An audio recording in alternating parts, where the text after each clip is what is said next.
Grabe ang naging impact ng movie ni Catherine Bernardo at Alden Richards. Kaya naman lahat ng kilos nila ngayon ay viral na viral. Kahapon nga ang last day nila sa Dubai at nakauwi na sila ng Pilipinas ngayon. Pagdating ng Manila International Airport ay pinagkaguluhan muli sina Alden Richards at Catherine Bernardo. Subalit ang nakakakilig naman na nakita at nasaksihan ng mga netizens kanina ay ang napakahigpit na yakap ni Alden kay Catherine bago ito sumakay ng kanilang sasakyan. Ganun na rin ang paghag niya sa mami ni Catherine na si Mami Min.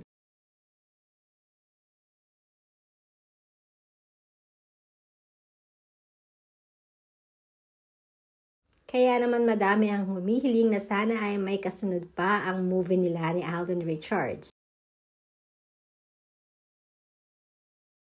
Mamaya nga ay nasa St. Paul University naman si Alden at ipopromote ang kanilang movie na Pulang Araw.